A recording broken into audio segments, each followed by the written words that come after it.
down all sorts of different enemies before they get to the end of the path and destroy your base. I want to make my own tower defense game, but they're kind of hard to script, and if you've seen any of my past videos, then you know that scripting is not an option for me. But today we don't need to worry about that because we're going to be pushing ChatGPT to its limits and seeing if it can generate us a fully scripted tower defense game. So to decide if this whole AI thing is a success or not, I've set 3 criteria that we need to meet for this game. So first off, we need a system for the waves and enemies. This will make it so that the enemies spawn in one after another and the waves will group them together. Secondly, we need a tower placing system where the players can spend their money to place different types of towers on different spots of the map. And finally, we need a player economy so that the player can make money from killing enemies that they can then spend on placing and upgrading towers. And if we meet all 3 of these goals, I'm going to drop the game file for you guys to download for free. So with all of that out of the way, let's go ahead and get ChatGPT to make us a Roblox tower defense game and see what it cooks up for us. Alright guys, so from this one simple prompt, we already have like 3 different scripts to add to our project. But I'm going to start over with a more specific prompt that includes all 3 of our criteria that I mentioned earlier. So here's the prompt that I came up with, and if you want to copy it for yourselves, feel free to do so. And as you can see, this prompt generated us a wave system, a tower placement system, and a tower attack system, and even a way for players to make money from the kills. Now we just have to go ahead and set everything up in Studio, which shouldn't be too hard since ChatGPT tells you where to place everything within Studio. So first we have to make a folder and replicated storage for the different enemy types, and this will be where the enemies get spawned into.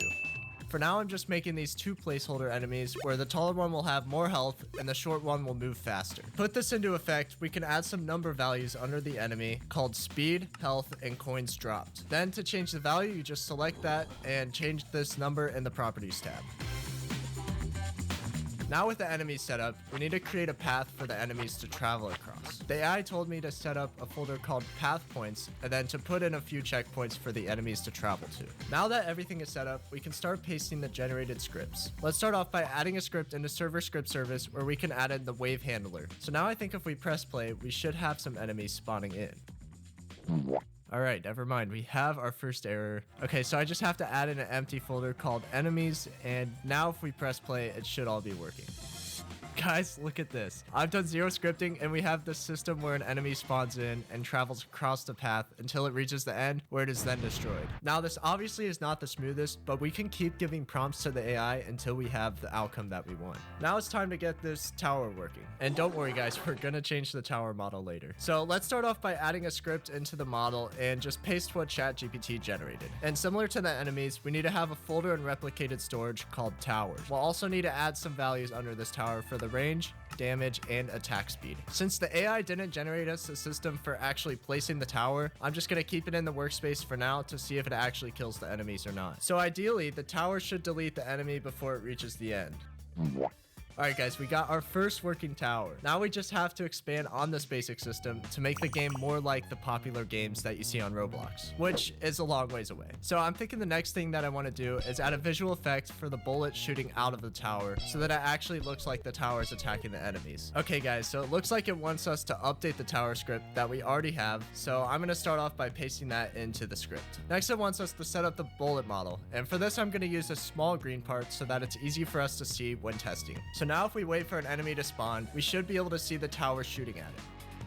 Alright, it seems to be working pretty well, but if you look close, you may have noticed that the bullet's position doesn't actually update to where the enemy is moving. And so it looks like the bullet is shooting slightly behind the enemy. To fix this, I'm just going to let ChatGPT know about the issue and see what it does. Looks like it's just giving us a new script to update for the tower, and with a few extra lines of code, we basically fixed the issue. So now when we click play, the bullets actually follow the enemy. Next, I'm going to ask ChatGPT to generate a script to create an explosion effect for when the bullet hits the enemy. And this will make it a bit less boring to watch, because right now not much is happening. And for this, it wants us to update the tower script yet again, and it's starting to get pretty long. I find it crazy that we're able to make a script this complex with just a few simple prompts. Now, obviously, the explosion script won't work if we don't have an explosion effect to fire off. So I'm going to go spend a few minutes trying to figure out a cool effect for the explosion. And just a heads up, I am not experienced with visual effects, so you should not set your standards very high at all.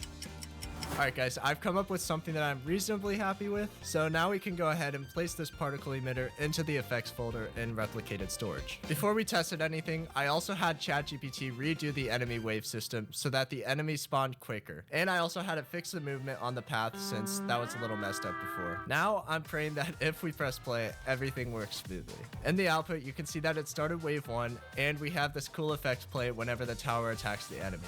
And once we complete wave 1, it automatically moves on to wave 2. I'm honestly really impressed with how well this is going so far, so be sure to let me know if you would like a full tutorial on how you can use AI to make games, because this is honestly something that any of you could do. Or you could just use Shop D Happy, that works too. The next thing I want to add to this tower defense system is a health bar, because we don't have any way of seeing how much health the enemies actually have. While this AI is generating the script, I'm going to work on creating the physical health bar. And ChatGPT actually gave me all of the steps for properly creating this health bar, so I'm just going to follow that. And then if we just drag this into replicated storage and copy the code over from the response, we should have a working health bar over each enemy. And there we go, guys. Now this is starting to look like a more complete tower defense game. And the great thing is that if we want to take it a step further and have the bar turn red as the HP gets lower, we can literally just ask the AI to adjust the script to add in that extra detail. And 10 seconds of extra work brings us to that new extra detail. Okay, I think we may have just hit our first rock wall because we reached our daily free limit with the model we're using. In case you don't know, ChatGPT has multiple different models that work at different efficiencies and different levels of intensity. And therefore, the responses we're going to get have different levels of accuracy. So if we use any other model, it's not going to be as accurate, but I think we might still be able to get through with it. If we want an unlimited amount of messages, we have to pay $20 per month, which is not happening. But it looks like we can continue sending messages with the free model, so I'm going to try that out and see if it still works. Alright guys, it's been 20 minutes and I've basically made zero progress. I created this UI to show what wave we're on and how much money the